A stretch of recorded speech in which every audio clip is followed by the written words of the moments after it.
Karazhan Crypts is out, and it's unlike anything you've ever seen in Classic. Imagine a dungeon so packed with secret bosses, mind-blowing loot, and game-changing gear that it practically redefines your entire gearing strategy for Naxxramas and Scarlet Monastery. Every single day, the Heroic Lockout is offering you a chance at epic gear and epic gold that you've always dreamed of. Here's the catch though, Karazhan Crypts is insanely hard. I've hit more roadblocks here than I could count, and today I'm going to break down exactly how you can clear this brutal dungeon and score all that epic loot without losing your mind. Now before we dive into the chaos though, what do you guys think about classic content that actually challenges you? Are you all in for the hardcore grind? Are you more in for the chill, the cruise angle? Drop your thoughts in the comments below because I want to know if you're ready to embrace the challenge. So let's talk about exactly how to clear Karazhan Crypts and get all your epic loot without any problems. So getting things started, we've got to talk about how you need to set up your group to have the maximum success in Karazhan. Then we're going to talk about the optimal layout of the dungeon and exactly how to find all those relics that have gotten so many groups stuck for hours. Of course, we'll also be covering the best strategies for getting through those toughest bosses with ease as well. The first question is, what do you actually need to get before you go in the dungeon? Of course, you're going to have to start by getting attuned, and that starts at Lighthope Chapel. I'm going to link an entire guide to how to get attuned so you can get done as quickly as possible. The single biggest time save is to set your Hearthstone in Stonard, because you have to go back to Karazhan Crypts several times for the attunement. After getting attuned, you'll also want to make sure your gear is in order too, and you're really going to want to get at least Tier 1 gear. You can get all that gear nearly for free just from Pix and Booty Bay, the Tarnished Undermine Real vendor. The fastest way to get those Tarnished Undermine Reals, the Molten Core Real runs, the Stratholme runs. That way you're getting both gear and you're getting Argent Dawn rep as well. You'll also want new consumables like AQ40 flasks or the new weapon buffs like the Repellent Oil. The thing to focus on is consumables that persist through death, because in my 3 Kara runs I can tell you there were quite a few deaths. We've also got to talk group comp as well, and you really want to keep in mind some specific things to get the most out of the instance. First is that you'll definitely want a Warlock or a Mage, because then you can summon a secret boss in the instance, and that boss is uncommon, and he has a chance to drop all sorts of Scourge Invasion items. Then there are also 2 professions you can use that really make the dungeon a whole lot easier. First, in the dungeon there's a Dying Man that's near the entrance, and he can give you a 10% buff if you can disease cleanse him. You'll also want an enchanter in the group, otherwise you might be missing out on some very nice enchants throughout the dungeon. There are also some specific classes that really stand out for successful groups. Shadow Priests, for example, with their massive group healing, their massive support, or Boomkins with insane damage and utility. I also really like Tank Shamans above any other tank. They bring insane damage, and they feel invincible against some of the harder bosses like the Spider Boss. And while Hunters, they might not be projected very high in my Phase 7 DPS tier list up in the top right, they're insanely good in this dungeon. They really carry with their new flare that they can get in the dungeon that provides a ton of light to the group. So we've got our Attune, we've got our Consumes, we've got our Group Made.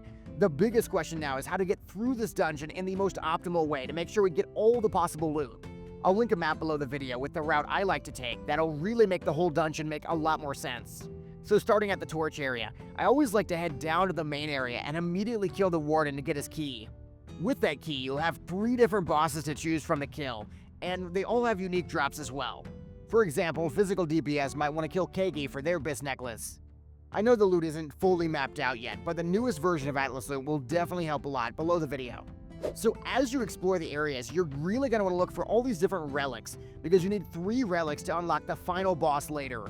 I've got a full map of all the relic locations below the video, but if we're missing any, please let me know so I can add them. Definitely a shout out to Sheik and Inside We Trust as well. They have helped a lot with the map stuff. So making your way further into Karazhan, you're going to want to head down to the Gravekeeper, because he has the opera ticket you need to get into the opera and kill them to get even more loot. The opera is going to rotate every single day with different bosses, different loot, and most importantly, there are different relic spawns throughout this room that we originally missed, and they cost us a ton of time. A quick pro tip on these relics is that sometimes they can even drop from dungeon mobs as well.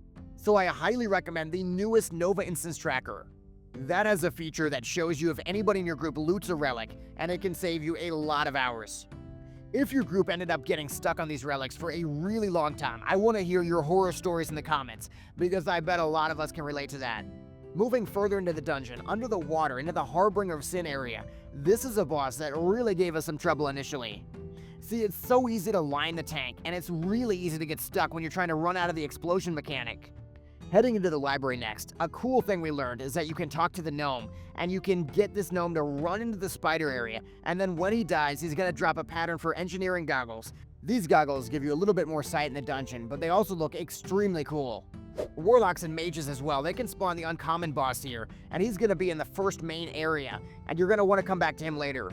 So as for the spider boss, your strategy and how much of this fire mechanic you actually have to pay attention to, it depends completely on your tank. Some tanks, like shamans for example, they can almost ignore the mechanics completely and tank a massive number of spiders, while warlock tanks, they just get shredded and they're going to have to really focus on doing the mechanic properly. One note though, to make the whole thing easier is to actually dodge the root mechanic. It's just a slow moving ball and you don't have to get hit by it. So after the spider boss, it's time to fight Kharon, and he seems to unlock after killing the other bosses. The most overpowered strategy is just to tank Kharon at the green altar. Anytime the tank drops a torch, you just don't pick it up until it stops spinning. At some point in the fight, Kharon's gonna start glowing red under the ground, and you're gonna wanna move away from him until he does his explosion, then move immediately back in. You really want to maximize damage because this is a hard DPS check, and you also want to make sure whenever Kharon fears and then chains somebody, he pings on the minimap, and you can immediately go out and break that chains person so they can keep doing damage. My ultimate trick though as a healer in this fight is to bring massive AoE heals like Circle of Healing, because that way even when people are out of your range, you can still pump them with huge heals. Do you guys have any more cool pro tips to deal with the darkness mechanic? It is a really cool mechanic, but it's also very challenging too. So next up on our list is Uncommon, and if you had that Warlock or Mage, the reason you want to kill him, he has the chance to drop Scourge Invasion pieces, but he can also give you a massive 25% attack speed buff if you kill him. The biggest tip here is to just face tank as long as you can, and then if the damage becomes unhealable, that's when your tank starts kiting and you start spamming slows on him as much as you can. Then we finally come to the final boss, the Dark Rider boss. It's a very hard DPS check, and this is the one fight you really need to unboon and make sure you have world buffs for. The trick to this fight is only one person will see some illusions that are attacking a player, and they've got to kill them as quickly as they can. Even your healers will be forced to do damage, because if they don't, then they're going to get mind controlled, and that's going to be guaranteed death. As for the rest of the fight, you're running to the torch as quickly as you can whenever it gets thrown. You're making sure to push through the wall of horsemen as quickly as you can with the torch too. It's all about hitting that 5-minute enrage timer. It is so hard to do, and this is definitely the hardest fight in Classic right now. So have you guys killed the Dark Rider boss yet or not? Because for us, it took 3 entire runs to do it, but it was very rewarding when we finally got it down. Even if you haven't killed the Dark Rider yet, with these maps, the strategies, you're really set up for massive Karazhan success.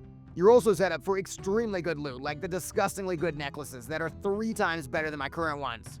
So get yourself the new Atlas loot, get the new maps, and get in there and dominate Karazhan Crypts. Then make sure to subscribe and like the video, because my ultimate Nax prep guide is coming very soon, and it's got all the crazy consumes and items that you really need to prepare. In the meantime, check out my ultimate DPS tier list so you can see exactly where your class stacks up.